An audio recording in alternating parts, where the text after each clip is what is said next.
I'm annoyed with Everton fans again. Are you? Oh, shit. Yeah. Are you? What? Yeah.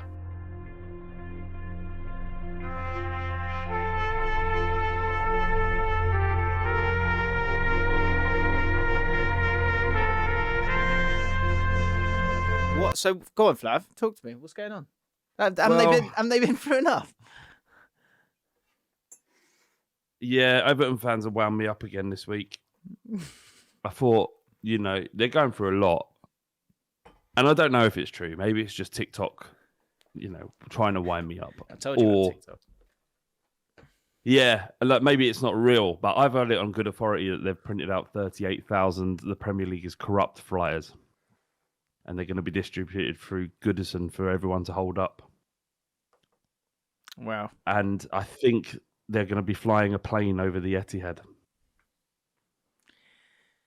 The Etihad? And I don't really... Oh, they're not messing about then?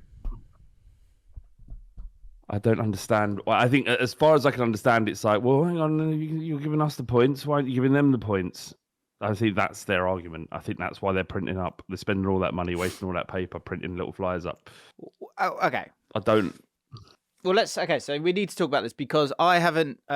I got a few people a bit annoyed at me for not... Oh, you're not going to talk about Everton then? I've been on holiday. Thank you. So I'm here now. Let's talk about it. All right?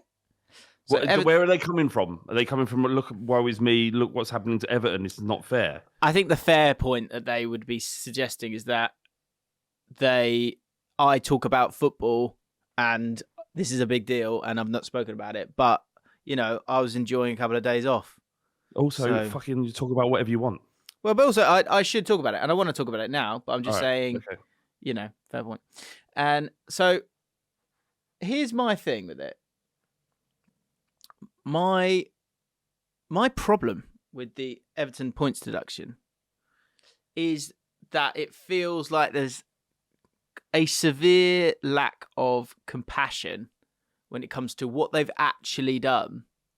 Because Toffee, I don't know, there's obviously they're biased, of course they are, but they're also intelligent in how they're putting it across and they're doing the work. So I watched a few videos from Toffee TV and I thought it was really, really good what they were saying. And when you do break down what they've done, they have broken the rules, but a 10-point deduction feels lacking in compassion. Now, the important thing for me though is this the end of it? And for me, it's clearly not the end of it because the Premier League, because the big thing about the Premier League is they are trying to establish the fact that they can deal with this themselves, these problems themselves. And so by doing that, you kind of go above and beyond or too far, which would be the way a lot of Everton fans feel, understandably. And then from there, people know that you don't need this independent regulator that could come with its own problems, but I think overall is a good thing for the game.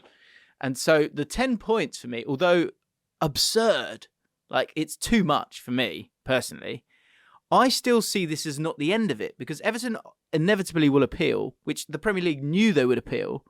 And so it won't be 10 points. I still don't think it will be 10 points because it's still within the negotiation stage. So if they don't go too far, then what they believe is the correct amount of points for something like this is not going to be found because if they said so you give 6 and then it goes down to 0, so then what's the point? Exactly, if they're going to appeal. So I think that's what they're doing here. What I would say is that this is a good thing only if we see it elsewhere. And we can see it elsewhere. What is to suggest that there won't be punishments for these other clubs? That's what I think it's a fair point for Everton fans to go, hang on, that's been going on for quite some time now. Which is being investigated for time. Right. Well, and again, and obviously it's easier for us to be patient about it than Everton fans. I would say that if by the end of, March, let's say, certainly by the end of this season, those have to be dealt with. They have to be dealt with. They do. They need to be. They have to be dealt with in a readily fashion so that the case can be complete, so that the actual facts can be brought to the light. This isn't a timetable that exists in football. This is a legal matter that will be given the time it needs to be given in order to reach the correct verdict. It's not about the date. And fine. Just can I just say one thing that's just because before we move you can on. say loads of things. Just say loads. Is it fair on the clubs that were disadvantaged by Everton's breaking of the rules? Clubs that were relegated. Okay, is it fair on them? So, in terms of a sporting advantage, they haven't actually got to sporting because they've been shit in their acquisitions. Sorry, that's your fault. But piece by piece, they knew they were struggling, and they supposedly have worked with the Premier League to sort of piece by piece try and stay within the lines, which has led to them selling Richarlison and led to them buying dodgy, average players, right? All that stuff, right? So yeah, but whereas in terms of that sporting advantage of the money, you need to look closer to home, Fav. Do you know what I mean? With Mr. Jermaine Defoe. Yeah, we can talk about that. And I guarantee that if there are any penalties and any wrongdoing, I will say we deserve everything we get, which is what is not happening with a lot of Everton fans currently. I think the other thing to keep in mind, if you're bringing that up, I need to explain, because a lot of people would just be going, well, no, hang on, Spurs have done something wrong, to give them 10 points. That would be the narrative, right? But what happened there, and I'm not saying there wasn't any wrongdoing, I'm saying that there was an unlicensed agent in Mitchell Thomas who will be the bane of. He was one of our worst ever players I've ever seen at Spurs. For him to then come back decades later and fuck us over again is a beautiful irony. We employed a registered agent, a listed agent, one that you're happy to work with, that you're allowed to under Premier League rules. And it was under his direction that he used the unlicensed agent. So there was a one step removed. Now, that's not to say we won't get punished for it. We may well do, but it isn't as plain as going, Spurs used an unlisted agent, an unlicensed agent, in order to get a deal done. That's not what happened. But whatever happens, we have to accept our punishment, because Luton did get a points deduction. Do you think you would be more... I'm not saying this is right or wrong, but I'm just exploring it all. Would you think you would be more nervous about a points deduction if you had a squad that was battling relegation? So I think that's why the points are the severity of the points has more of an impact. So, for example, say if you get a 30-point deduction, you'll still probably be absolutely fine. You're just not in Europe that year. And for Man City, see, that's what I'm intrigued to see. And obviously, it's not as simple as you multiply charges by 10 points each time, because that's going to be interesting. But what is going to... What's the impact? It is an obvious conversation, though. I get you can focus on Everton, and you can look at those charges, and you can work around them and go, is this fair? Is this not? Is there a desire for compassion? Should there be compassion when it comes to these things, or should it be as severe as possible so that down the road this leads to people, behaving themselves better? And I think in terms of, I think the thing that Everton fans can understandably feel hard done by with is that they have attempted to address this over the last few years, since after they've kind of got themselves in trouble, supposedly hand in hand with the Premier League. So for them then to go no and slap that on them, on something that is breaking the rules, but is a technicality as well. And you've got COVID in there, and you've got those other things. I think they spent beyond their means. Yeah, James. I think no, not beyond their means. They spent in a way that broke the rules which they subscribed to when they agreed to become a member of the Premier League. I feel no sympathy for Everton, like I would do any other club. It's not about them specifically. And I love Baz and I love Ped. We spent a lot of good times together during Bull Street. It's not a thing. It's just simply saying that if you're spending outside of the Premier League rules, then you're giving yourself an advantage not afforded to other clubs that have been relegated, possibly as a result. So why is there sympathy for that? Why isn't there sympathy for the teams that went down that didn't have a squad as good as Everton's? But I don't think See, I don't think the squad's actually been better for it. I know. Which again is irrelevant to a point. Yes, yeah, you're right. I do think there's an opportunity there, though. Yeah, I do. But like, so I watched, and this is a very dangerous phrase, so I want to kind of explain it. But it was like, I watched there's an amazing documentary. Me and Fam were talking about it, and I said, "Oh, well, let's watch it." And it's called, I hadn't watched it for years. It's called LA '92. Fantastic documentary about the LA riots in 1992, and what happens is, the short story is that, there's the Rodney King beating, and the white policemen get off somehow, despite there being a video of it. And prior to that, there's a Korean woman who kills a young 15-year-old black woman, and she seems to get away. She gets a fine, and so understandably, like, black people are like fed up with this, and they riot. And this isn't really important, but I didn't want it getting misconstrued what I was saying. But they in this documentary, you can hear the radio, and they're talking about, okay, talk to us. What should we do? Because the previous night there'd been, it was all kicking off, right? And there's a caller, and the guy goes, "I'm going to say what they said in the 60s when there was riots then." And he said, "Burn, baby, burn." And what it meant was like they were going to sort of riot and burn shops down, things like that, to kind of cause that unrest. But in terms of using that phrase, it was kind of on my mind when I was reading about this stuff, because I everyone, it all getting coming out in the wash, and people getting all these points deductions. That sort of, I do think like burn, baby, burn in that sense, in terms of like, let's see it all. Let's see everyone. Let's get it all out there, and let's have people have these points deductions. And then that's where we actually truly see a deterrent long term. Isn't it a precedent has been set here, right? From the Premier League. Yeah, which again, I can understand it would be to the frustration of Everton when they see other stuff going around.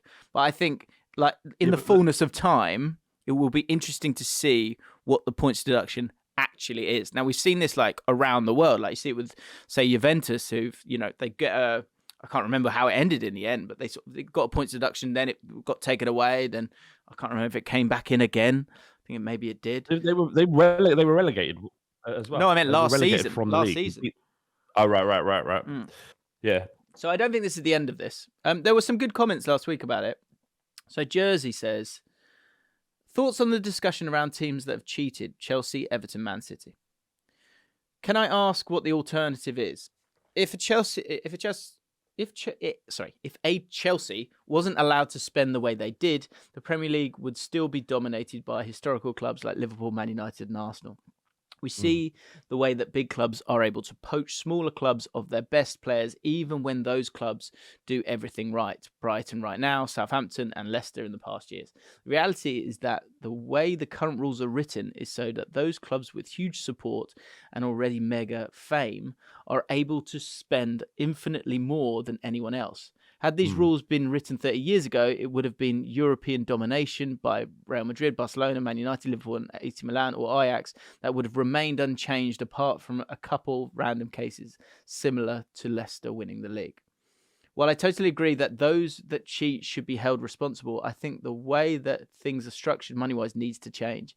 Every big club essentially acts as a monopoly, trying to make sure that no other small team can come and break their control over the league and therefore earnings. As critical as I am of American sports models, the idea that the worst teams get the next best player or the most money to rebuild is far better for the overall competitiveness of the league. Lower league English football gets absolute crumbs to what it should get, which would make for a far healthier top to bottom system. The reality is that big money coming into the game has made the quality of things go up, but the inequality between those who have and those who don't has increased, kind of like real life. Oh, and I've read Guardian's articles, and I find it rich that the blame is pointed solely at Russian oligarchs, who are generally terrible people, don't get me wrong, but every single owner of a Premier League club is using them for either tax avoidance, sports washing, or any other number of bad things. I thought that was great comment.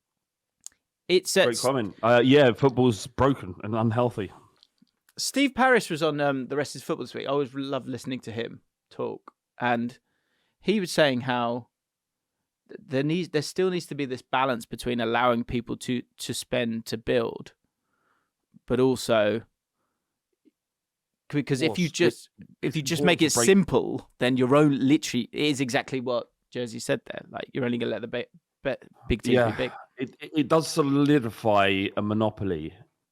Certainly, the FFP doesn't help Blackburn Rovers win the league in 1992.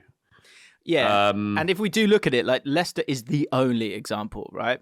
Blackburn spent a lot of money. Chelsea spent a lot of money. Not just league, FA Cup as well. Monopoly of if you look over the years, it's very rare that any team out of the Big Six win the FA Cup as well. Is that not more of a? Sorry, mate. Is that not more of a? I think that the thing that is so difficult, and I say this every year, but the squishing of both sides, the sort of. That's what always needs. That for me is what needs to happen. It's the gaps between that is the biggest problem here. Like if you can squeeze everyone together, and then gently rise all together, then that difference between, 700 million that Man City are bringing in, and the 1.25 billion pound minority stake that Jim Ratcliffe can buy in Man United, and then Luton Town,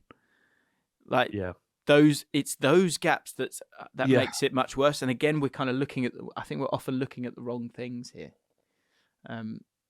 There's so many things to be looked at, isn't there? And you can address each one as and when is possible. I think fundamentally financial fair play is a positive thing for football. It prevents teams, or helps prevent teams from going bust and football fans losing their club. And we profess to talk about the quality of the pyramid. And it's really important that these smaller clubs don't go bust by people that come in, spend beyond their means, declare bankruptcy, sell the club, and it's done. And the fans have to rebuild their club in the lower leagues. That should never happen. And financial fair play makes it much more difficult for that to happen. Certainly, as well, it would make you'd think Premier League if there was no spending restrictions. Do you think the gap would be reduced? Do you actually genuinely think? Not you, but anybody. Do you genuinely think that Manchester City, if you remove spending power, do you think that Man City, Chelsea, and every oligarch and nation state in the world wouldn't descend on the Premier League and buy it up and just spend through the roof? It would destroy the competition.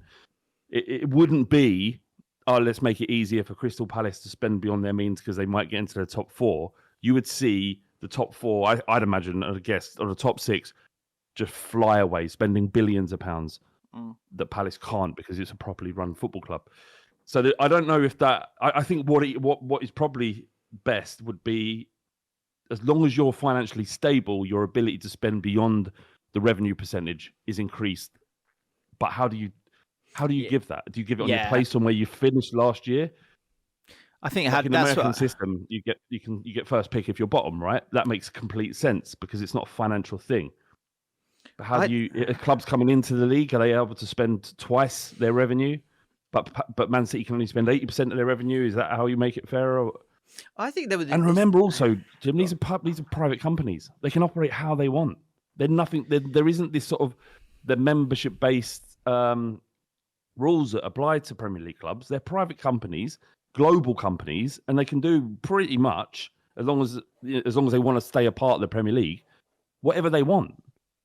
Well, that's what needs to stop, though. Like, if you think of the amount of money that comes into the Premier League, but that's what I think. If this is all the money in the Premier League, hang on, how do I do it? Let me draw it. Actually, it's a podcast, isn't it? If you've got 100 million, if you've got loads of money, and if you made it into 4 quarters, and the 2 middle quarters was what people were able to spend, and there was allowed to be a chunk at either side. That was then utilised to allow for everything to remain as healthy as possible. As long as the rules are the same for everyone else, like revenue can be brought in. It's about revenue being spent to a point. I don't know. It's obviously complicated, so it's difficult. But what do you think about the Saudi the sort of club to club loans that are? That's the other thing that's kind of happened this week. That they didn't vote it through. So they had 12 clubs. Yeah. And obviously this model of clubs owning other clubs in other leagues I remember hearing Todd Bowley talk about it. It's like a must-have now. Like that's the feeling. That should be against the rules. The conflict of interest, like the RB model with Leipzig and Salzburg and whoever else they've got, that shouldn't be allowed, because these are teams that could potentially play in the same competition, i.e. for Europe. There's a conflict of interest and it should be stopped. There shouldn't be a way where Saudi Arabian influence at Newcastle can engineer a transfer from a Saudi club purely because Newcastle got an injury problem. That shouldn't be allowed to happen, in my opinion. But Newcastle are always going to vote for it because in this instance, it helps them. In the same way that Everton fans are going to be defensive of their club now that they wouldn't be if it was happening to Liverpool.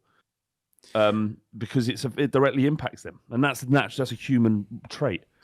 And but like the voting element of this, see, that's a bit of a problem because it works both ways, right? So say Watford with Udinese back in the day. No, ultimately, see, this is the thing I think is important here is unless it threatens you, you're often not as bothered. You're more bothered about the Newcastle thing. Why are you more bothered about the Newcastle thing? It's irritating. No. Why are you more bothered about the Newcastle thing? Really? I'm not really that bothered by it, but I understand what you're saying. You're bothered because you're going to pinch your Champions League spot. That's why. Because it affects you. No, but fundamentally, it's wrong. Like I agree with you, and I've made the same points over and over again about the Liverpool thing and the VAR and Arsenal and the VAR and the fallout to all of that. There's only the commotion because it's happening to your football club, and when it goes for you, i.e., as it has done for Arteta and for Klopp at Liverpool, not a fucking dicky, not a word. Yeah.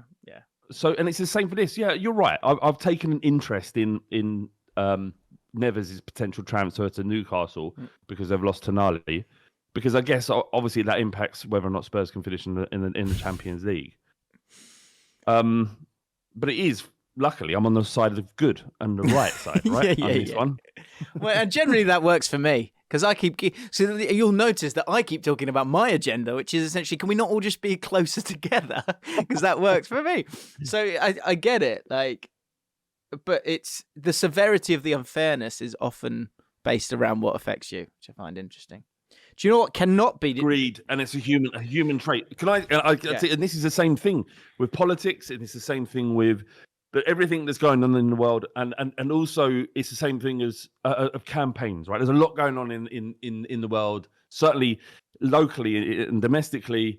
You need to care about this. This is important. Whether it be, actually, I don't want to give specifics because what's the point? And do you know what? I'm quite concerned about shark finning in the Pacific. I've made this point before. I think it's horrendous. Thousands of sharks being finned, and their bodies live. Dumped back into the sea and they drown, right? To me, that's crazy because I love sharks. I'm interested in sharks. I saw a shark this week. I did. Brilliant. We went to an aquarium. Unbelievable creatures. Beautiful, majestic. No one gives a fuck about that. I do, but no one else does. And I don't expect people to. But it's the same thing. Fundamentally, if it affects you, you're interested and you think the world should be interested too. But fundamentally, and this is why it's important. Rules are important. And this is why Everton, because they broke the rules, should be punished. Whether 10 points is not or not is too much is a discussion that needs to be had. But to draw a line under this, if it's a precedent set for the likes of Chelsea and Manchester City, given the severity of what they've done, which is much more impactful than what Everton have done, because it was a single rule break. They worked with the officials. There was, as I read, and this is me reading, that they did mislead the Premier League at some point. But compared to what the skullduggery and clandestine nature of Manchester City and Chelsea's activities. Yeah. Allegedly. Wrongdoings. Don't come after me, please. The book should be thrown out of them. And I'm not talking about relegation. We're talking about removing these clubs from the league. That's the severity of what Chelsea and Manchester City should be faced. I think Chelsea 4604 said it best when he said, "Sure we did, but Spurs still suck. NFL F1 Beyonce franchise. Trash. Utterly delusional to think that all other clubs are working within the rules. All this sanctimonious bullshit is the only thing Flav is winning. Period. Sorry, full stop. Period. Oh, mate, shut up. Full stop. Thanks for listening. What are you on about, mate? Look, it's not a Tottenham versus Chelsea thing. It's the fabric of our game that you profess to fucking love. You're shitting on. I don't know what else. Sure, we did it. It's not sanctimonious. Sure, sure, we did it. Says. So you're fine with that, are we? We're fine with this. But do you know what? This is good as well, right? So I'll put it on myself, right? So this is Jay Tevo. Long time, sluggy wuggy. Okay, Jim. So let's hope you well, mate. Okay, Jim. So let's say QPR get bought out. They rise through the championship and get promotion. Over the next few years, they gradually make their way up the league. Gradually, you've said here.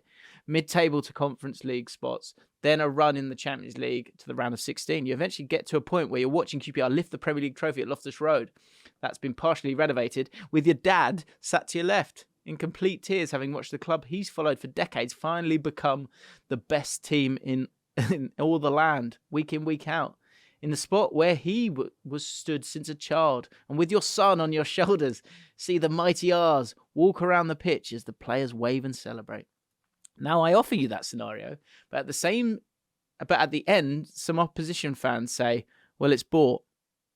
Do you really care? You care because it's important. Sorry, I'm a bit nippy. I mean, some of them might not care. The psychopaths out there might not care. They just go, right, nah, fuck it. I loved it at the time. It was brilliant. Yeah. But in order for something to feel good, it needs to be recognized by the rest of the people that view on, right? You could do anything. You could chop a tree down with a penknife. If no one was there to see you do it, it might as well not have happened. And that's why you need the rest of football to acknowledge your successes as genuine. Otherwise, you're just celebrating at each other, and it means nothing. Like what? Like if the Premier League come out and says every trophy that Chelsea won during the period in question is removed from them and stripped, and we no longer recognise those trophies, do you genuinely think Chelsea fans are going, well, I don't think they would. No, I think they would obviously be annoyed by that. I think they would accept it. I also think it's a very good question from Jay Tevo. I think, do you know what? I think the pace of which it's done is important here, right? Because Newcastle, people won't like saying this, but I believe it to be true currently. The amount that they're spending and the players that they're buying, it's being done quite calmly. Because they're playing by the rules. Because they're playing by the rules. And I would suggest that as long as you do that, and as long as there are rules, like that's why it can be an opportunity, this points deduction, which I know you don't want to hear as an Everton fan. I get it. But if it leads to the 700 billion that they've got, and they're not using it because it's not, they're unable to, because FFP, we're okay. Well, it's a positive thing. That's what I'm saying. Is if you don't have it, what would have happened to Newcastle? Yeah, they would have spent £1 billion already. Yeah, because you can't stop people having money. Can you stop them spending it? Yeah, and can you deal with where some of it goes? Let's do that. They just feel so obvious to me. I say this every year. But do you know what it would feel like? I don't know. Would I be sat there here to answer the question? Would I be sat there? I'll be sat there. Don't worry about that. Will I be enjoying it? Well, absolutely. But as I walk away, will there be a slight pit in my stomach? And would it be a shame? Yeah. But again, if it's all within the correct confines, and it's not like you've got a team spending 200 million, sorry, I'm going to have to go big. 200 million used to be a big number. Sorry. 7 billion in the transfer window, and everyone else is spending 4 million each. That's not a real achievement, is it? And I think that's pretty factual. Anyway. More importantly, here's something that is a really important comment. I don't think you can get away from really in this day and age. Mike Lewis, he said on our Patreon, New Moisty here. I finally came to my senses and realised, hey, these two deserve a bit of money, don't they? Is that what you thought? He came to his senses. 3 cheers for Mike Lewis. Only forwards, boys. What's the biggest food you think you could eat 30 of in one sitting? That's the kind of questions that we dive into, amongst other things. It actually gets a bit deeper than that, generally, I'll be honest. Biggest food. I love that. It doesn't really make grammatical sense. What's the biggest food you could eat 30 of? I said to Fab, we had pasta last night, and I said, oh, I finished it, and I went, I could eat 2 more of them. I can put up pasta I can just put away. Can you? Because I think you can eat it at pace as well. That's important. Yeah. Do you think pasta is the most satisfying thing? It might not taste, regardless of the taste, the texture of it is the most satisfying thing in the world to eat. It is, isn't it? It's number one. As long as it's not overly done. But yeah, like I know, it's overcooked, spaghetti. it's disgusting. And we've spoken about spaghetti at length on this podcast, and another reason why you should all become patrons. But for premium content. But yeah, a sort of just gone past al dente, big load of it in. Yum yum yum. Oh, yeah, good. Ollie's just put a great one. Roast potatoes would be up there for him. Roast potatoes. You do about 30. You just keep going back. Yeah. I do. I insist that the missus, when we have a roast dinner, that she does another tray just for later. Smart. And the next day, roast potatoes the next day. Oh, do you know what I can go at? Sausages. If they're just there, you know, some things like they're like glowing at you. If there's some you have a pack of 6 and there's 3 left, and I'm just thinking, I could easily eat those. Easily, and then you've had a pack of 6. You can't have a pack of 6. So you're eating you're talking about after a fry up. You're going, there's 3 more sausages. I could still eat those. Just screaming at me. Yeah, sausages filling though. Nah, not for me, really. Not for me. I could smash through sausages, easy peasy. Right. By the way, last week's podcast I had to make it private, but if you would like to listen to it, it is on all audio platforms. And we are trying to get... Listen to the podcast. Listen to it rather than watching it. Watch it as well. But you know what's good? Because not anyone can sit here and watch an hour-long fucking YouTube video, right? A lot of people have got lives. Why don't you watch a bit of it, enough to get a few, and then when you get in the bus or on the way to work, just slap the audio in. Yeah, the patrons steaming into the chat right now. 30 Scotch eggs, says Thomas Flynn. Yorkshire puds for me. 30 of them. We just line them up, like chairs. Like you put a chair on a chair on a chair. Just Yorkshire puds like that, and mash it up. Fruit pastels, white chocolate fingers. Ollie's suggesting ham. Ham. Yeah. And how many knuckles full of ham can you ram into? In this niche podcast, that's a niche joke that you guys don't know about, but we've done it live on the pod. Right. But yeah, become a patron. We're nearly at 600 patrons. And really? Yeah. Importantly, crucially, we've got a live show coming, haven't we, Flav? It's an important bit now. Concentrate. We've got a live show. We've got a live show. For our lovely moisties, tickets are now available. And when we say tickets, it's not really, you're not paying for it. You've got to pay for it. It's better than ticket, really, isn't it? It's better. It's like beer. It's a coupon. It's a coupon. You're buying a coupon of which you get a free pint of beer when you get in. So really, all we're doing by selling the tickets is guaranteeing that you turn up. Because if they're free, you need to get slapdash. Or I'll have 10 of them. And then there's not 10 for people that actually want to come. Don't like that. Yeah, the link will be live for the moisties. We're limited to 150 people, Jim. That's it. 150 tight. And it's not like, can you squeeze in a little one? No. Fire regulations. Doesn't matter how little you are, you still burn. Yeah. Well, you think you're little, you're not going to burn in the fire. Of course you're going to burn, no matter how little you are. Yeah. Regardless of size, you will burn. 20 Scotch eggs, James Orwell says. Mike Lewis, who of course got us all. Still going with it, yeah? Who said the important and crucial line. He said, "Hey," he had that moment. He went, "Hey, these two deserve a bit of money, don't they?" less than a London pint. Okay. So you're going to come in, you're going to get your free fucking drink, right? And then you're going to sit down and you listen to us talk guff for 45 minutes. Yeah. And after that, we're going to watch the quarterfinal of the League Cup.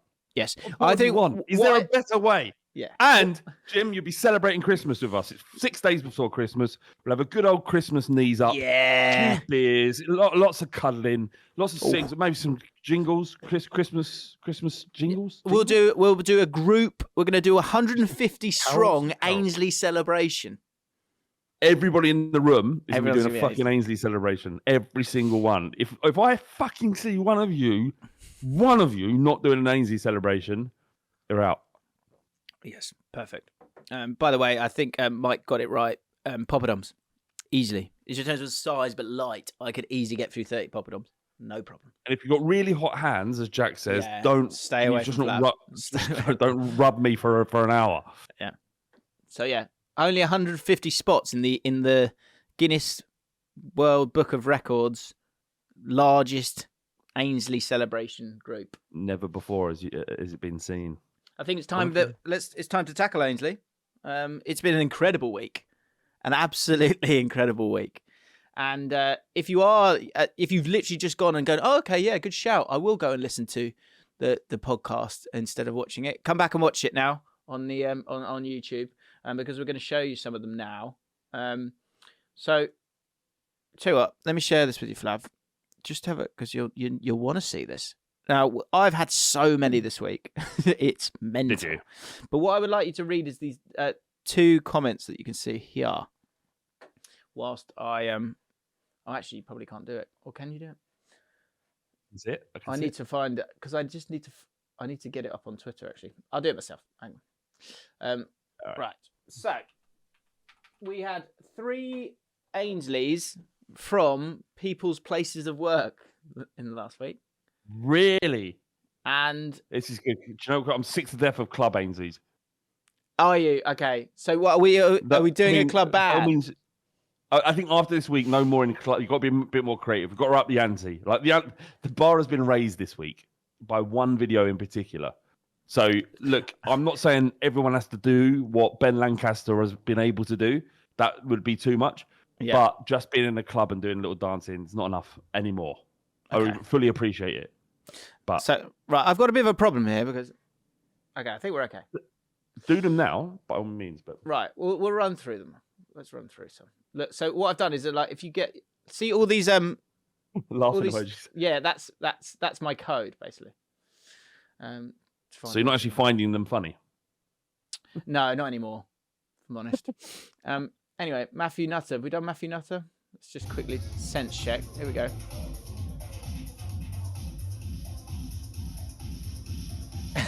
I like the lean back of the groin. I think we've seen this one. Yeah, we've had Nutter. I know we've had Nutter. Good, because that was okay, wasn't it? Right. Oh, do you know what I need to show you first? I have to confess something. So let's just go back here. Right, there's a lot of fiddling going on here. So first of all, a couple of thoughts from the people. So Mark Boyd says, I really think with the Ainsley, we need a checklist of musts. Being firm but loose with the pan. Treat the pan as it is one with you. 2, when you dip that finger in said pan, what's the emotion it provokes? That finger. Happiness or sadness? 3, make sure you're adding the right amount of seasoning. Giving the dish a stir and then testing again to see if the dish has improved. I feel like if you're not doing this, then the entire process is a joke.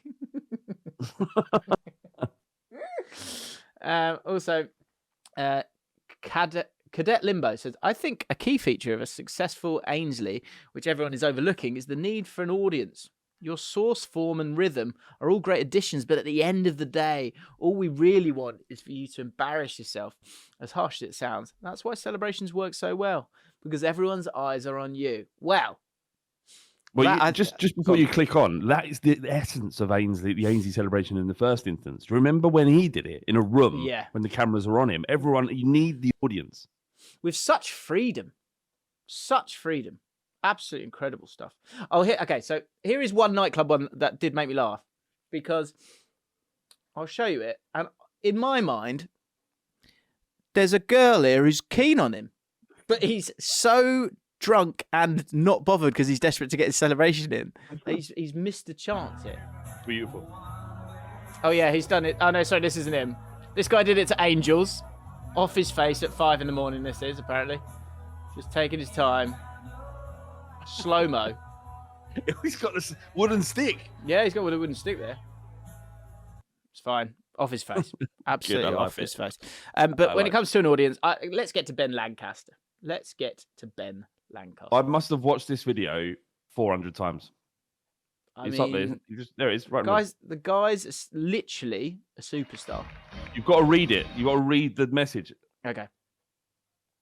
So he says, so tonight I made my West End debut as Buddy, lead role in Elf the Musical. And after the bows, I managed to fit in an Ainsley in front of 2,000 people. The video's a little blurred, but fortunately someone else sent a different one that's much better. And this is at the Dominion Theatre. Ben is the lead on a Monday and a Thursday. It's a massive moment for Ben. So we are thrilled for you, Ben. And you are obviously a talent because you've got this. And you are a bloody hero. Now, what I will do, we're going to watch it normally. And then I'd like to watch it at 0.5, if that's okay with you. Yeah. Because first, so Buddy, there's Buddy right there. Who's next? So where is he? 4 from the right. Watch the swaz on this lad.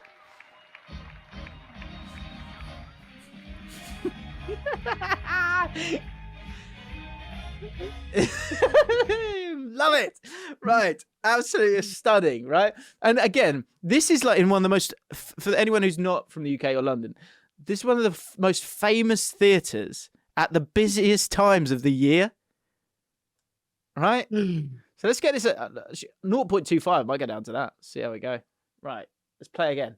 It's got everything. I'm going to mute it. That's horrific to hear. Let's wiggle it along. He's thinking, he said, this is the moment. I'm going to do it. I love how he's done it. Little bounce. He's getting himself ready with the bounce first. Then the little swazaroo with the arms, which is good. And it's the right shoulder for me that I just, works the shoulder around. Look at the face. Amazing. Goes and gets it from the shelf. Pops it in there. Absolutely stunning. Bit more swaz on it. Little dip. Straight in the mouth. You absolute hero, Ben Lancaster. And then, my favourite bit is the bit we touch. Amazing. I love that bit. He just turns around like this. So good. No, I love the fact that he's done the entire show. Remembered all these lines. He's in front of 2,000 people, and it's still in his mind to go, I've got to do the Ainsley. That's so funny. Okay, right. Amazing. Right, I'm going to blow your mind. Ready? Don't say anything just yet, because people haven't seen it yet. I haven't seen it. This is Nino Bryant. Brackets, El Nino, wrestler. So, hi, James. I'm a professional wrestler and an avid Jaffin listener. So, of course, I thought, I've got to do a cheeky Ainsley Harriott celebration when I'm in the ring. I think we can all agree one of the best parts of the celebration is the question, penis or saucepan? But sadly, I decided I couldn't exist in the beautiful grey area, given the nature of the family show. Nonetheless, I hope you and Flav can enjoy the Ainsley I was able to produce in collaboration with my younger brother, a fellow slug who's behind the camera, only forward. Right, so we've got... So, West End pro wrestler. Here we go. This is insane. Right. I'm going to... Hang on, let's make sure we've got the... We're on one. We're going normal here. Normal speed here. Here he is. He's getting on the top. Here he comes. It's a packed out crowd. Here we go.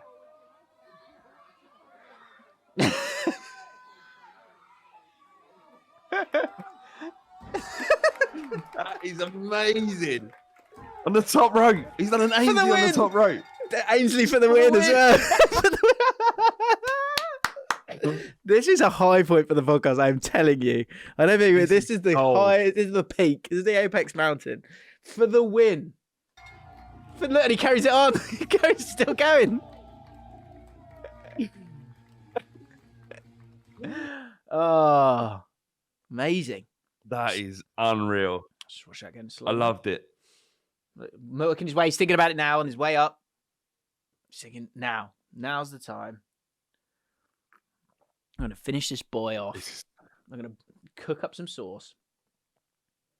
Look, he's got to get his balance right. He's fine. Straight to it. See how quickly he's going to it.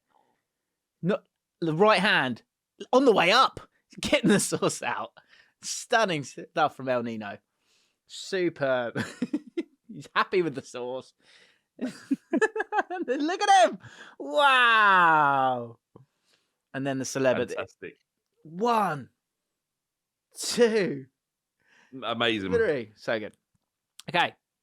That is our second pro. Now we've had loads and loads. There's, you know, a lot of them are good. Some of them are average. What I do need to show you, sadly, is me at the FCAs doing an Ainsley. Now, this went wrong. So wrong. So congratulations, Rob, who won an FCA award. And he said, can we do it? And I'm like, of course we can do it. And what I've learned here, which is incredible, and in all the ones I got sent as well, and I've been aggressive on the don't lick the finger before dipping the sauce. What'd you do?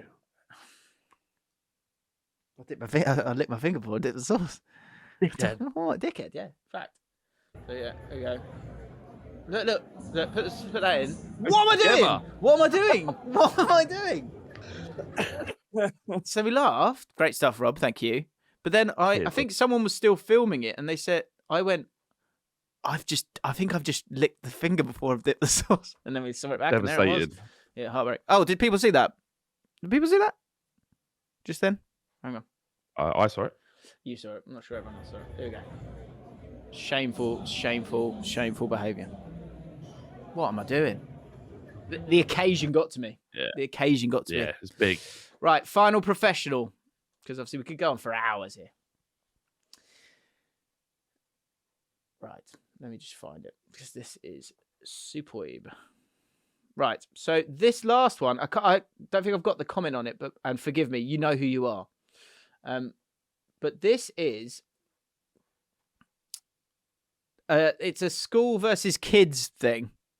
And there's a final penalty. How do we zoom in? Can we zoom in? What, teachers versus kids? It's I can't remember exactly, but All right. you'll spot him pretty quickly in the distance. Ready? Yeah. There we go. Goal. That was the winning penalty. Look at him. There he is in the background. Amazing. There we go. Amazing stuff. Amazing stuff. It's caught on. Safe to say. It is. I just wanted to get bigger. I tried. So try and explain this to your wife. I don't know if you can, or if you tried. Me? Anybody. I mean, Ben Lancaster's video, I was cracking up on the sofa. And obviously Ollie was like, what are you laughing at? And I'm like, fuck, how do I even start this? How do I explain it? I started from the Ainsley celebration, the actual first one, to the point where I showed her Ben's video, but it just doesn't land. You have to sort of know. And she's just sort of looking at me going, is this what you do? Is it? Is this your life? Yeah, well. Yes, love. Yes, it is. Get rid of her. Keeps the lights on, doesn't it? Keeps the lights on. Well, yeah, exactly. Yeah. Yeah. You happy with that fridge, are you? You happy with that fridge I bought you? That was like 6 years ago, Jim. Wow. She's just happy. I'm happy. That's great. Well, we do high level debate. Speaking of which, Mayo debate a couple of weeks ago. We didn't get to it last week. Finish with that. What was the debate? What you were saying? You got annoyed at me because I suggested that. Butter and you like one or the. I would have one or the other, but you seem to think that you've got to have both. 100%. So Harry kind of agreed. There was a mix. The look of sheer disgust is completely justified. Sheer madness from Allcott. Butter is a staple of any sandwich. Mayo is an ingredient. Can you remember what you said? Or what did I say? You said it. You were like, but here's it. True Level said, enhances, Flav. Enhances is the word you were looking for. Because you were like, you said it develops the bread. Develops the bread. But the butter develops the bread. What else we got there? Oh, on the so possible new bits here. That mayonnaise butter bombshell from James has forever changed my view, lad. You need to get. I just thought in the UK we always have both, but in America they use mayonnaise. That's what I thought was the rule. Right. I mean, it's a lubricant for me, like a flavoursome lubricant. No, but that's what I'm saying. Butter's the lubricant. while developing the taste of the bread.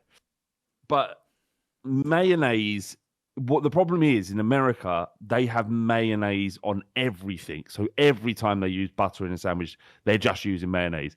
And mayonnaise is like much more calorific than a bit of spread of butter. But I'll use butter. Sometimes I prefer butter. Fancy butter. You wouldn't. Here's a great example. Here's a great example, right? If I'm having toast, I'll always have butter first, then something on top, right? But if I'm having a sandwich, I don't need double lubricant. No, but you don't start with mayonnaise. Mayonnaise is something you have if you're eating a sandwich that needs mayonnaise. You don't go, I'm having a sandwich, I'm starting with mayonnaise. That's madness. No one starts with mayonnaise. No, you don't. That's so, you're straight into the weeds with that. You've got to think, right, I'm having a sandwich. What sandwich do I want? I'm going to have a chicken and avocado sandwich. Right. So we kick off with some mayo. Because obviously that's the lubricant of choice for something like this. Whereas if I'm having jam, if I'm having toast with jam on it or peanut butter, I'm not going to start, I said if I'm in mayo now, so we're going to pop some peanut butter on top of that. Doesn't make sense. What about, if you're having a BLT, you don't start with mayo, do you? Because mayo doesn't go in a BLT. I think I would have mayo in a BLT. Yeah, of course you do. You're a fucking maniac. What, you won't have mayonnaise in a BLT? If you're having a traditional BLT, you have butter. Do you think bacon, butter is the B? Bacon's the B. Good. But I'm vegetarian, so I'm really not the authority here. I don't know. But it's. Do you know what's happened there? You've done the thing where I've done this before. You've picked your analogy, and now you're trying to wiggle it around. I'm lost here. No, but I am correct in that you can have a chicken and mayonnaise sandwich, a prawn mayonnaise sandwich, right? Yeah. It's a specific ingredient. You don't just put prawns in every sandwich. Like you don't put mayonnaise in every sandwich, but you do start with butter for every sandwich. In your mind, okay, right? No, in the mind of not for me, Jeff. No, in the mind of Mark 1988 says, he said, I stand with Jim. No need for butter and mayo. Overkill. 7-year-old behaviour, Flav. Look.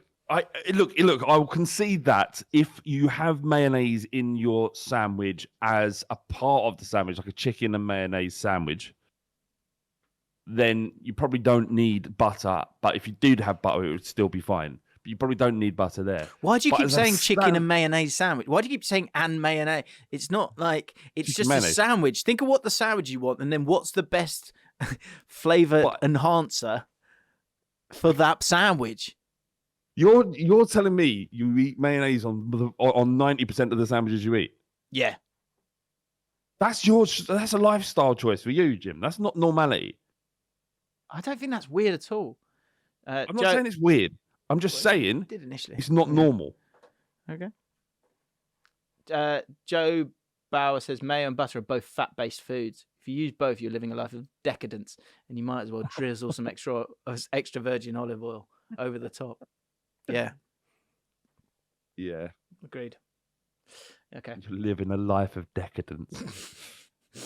Hey, here you go. Jack's just made a great point. Talking of sandwich, just made a sausage sandwich with butter, not mayonnaise because he's not a pervert. Do you have mayonnaise on your sausage sandwiches? Great example.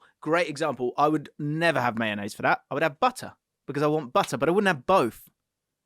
No one would have both. No one would have both. No one would have both. Reece Jones says, by the way, live show tickets. Yeah, I'm going to post it. It's patrons have first access to it. I'll leave you with, we'll finish with some emasculation, shall we? Good. So we've got 2 here, and then I got emasculated via WhatsApp from nowhere yesterday. So I'll share that with you as well. Ibn de Grief, one emasculating moment when I was out having dinner with my mates and a girl I was trying to impress. I went to the toilets, and after washing my hands, I used the residual moisture on my hands to touch up my hair a bit. I came back to the table, and my mate goes, were you just styling your hair in the bathroom? I felt like such a pathetic man. Harsh, isn't it?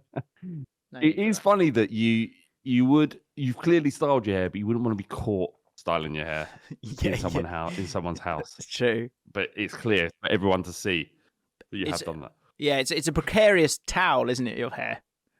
Because you don't want to get too much water on it. That's why I always sort of work the back of the neck more than anything.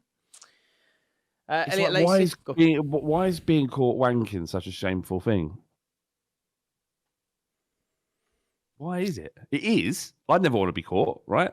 Yeah. And but what would you say if you got caught? It. What would you say if you got caught? Oh, you fucking. Oh, what, and you haven't? What, and you haven't? Well, you've done it. You've done it before me. You've probably done it before me today. Just because you catch me. Right. And this is the point. This is the point about Chelsea's trophies. Right? You need if you've been caught, it's much more significant, especially with your pants. Everyone's knocking one out practically 2 or 3 times a week. All of us. You get caught, then it's a shame. It's a shame, isn't it? That does feel like it's not actually shameful, but it is a shame. Interesting. My mate found his other mate as he was climaxing, and he turned and giggled and laughed. I'm coming. Yeah. So, is that true? Yeah, it's true. Wow. He didn't see it because he had a sock somewhere. What did you see the video? So there was a video going around of these pilots. I know they're pilots because a friend of mine's he's a pilot for EasyJet. Mm-hmm. And there was this thing going around the pilot community of these 2 lads that flew for another fucking plane company. I don't know. They're in Thailand and they're on stage and both of them are having sex on the stage in front of everybody with this stripper or prostitute. I'm not sure what she was.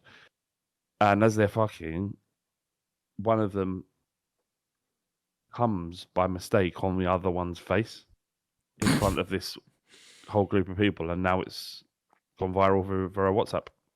So imagine you and your mate, not us two, but someone else, jizzing on your mate's face by mistake. That's a shame. Did you go down the same route? Go, oh, what? And you've never climaxed.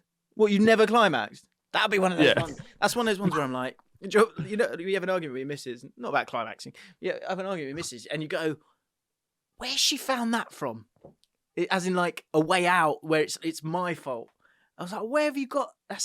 You're almost like impressed by it. That in that moment, if you went, what you're saying? You've never climaxed a little bit early, or whatever. The person who's tripping at the time going, well, no, I guess not. Well, no, yes, of course that has happened to me, but come on. Well, come on. Well, quite literally. Okay. Finn, who's one of our beloved patrons, was so excited, didn't sleep last night because he thought he was going to get his Ainsley Harriott on the pod. Now, I've just found it, mate, so shut up. Here we go. There you go. There you are, dipping away, silly hat on. That was it. 4 seconds. Oh, no. Is it? Oh, that is same one. Yeah. It's good, all right? Yeah. No, there are loads, and thank you for everyone for sending them. But, I think now, we need to up it. It's about quality now. We can't keep just showing lads in a pub off their tits doing the Ainsley celebration. Yeah, because that is what's there needs to be more to it. Right, exactly. And if it's only just one a week, I think that's better. It doesn't matter. I honestly think I got sent 15 at least over last week, which is great. Oh, we love it. We love it. We love the energy. I got emasculated as well. Saw this WhatsApp, was it? What's this? I haven't seen this number before. Click on that. What we got here? And it's from. I had to get a massage once because I had a bad neck. And did a bad neck. Yeah. And anyway, someone who worked there seems to have got my data and has sent me a WhatsApp. And and it reads, "Hello, beautiful ladies."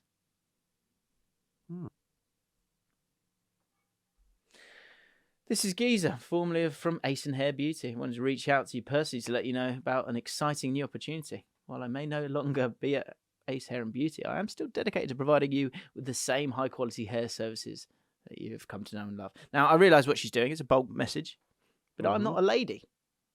And so calling me hello, beautiful ladies and men. Men, I felt emasculated. I think she might have been confused when you came. Did you have a baseball cap on when you walked in?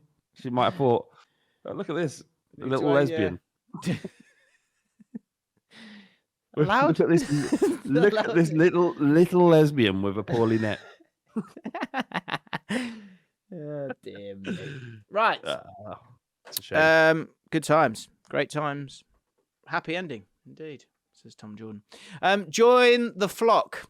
Let's call them a flock of moisties that are within our Patreon. Also, click on our audio podcast, please, and follow that.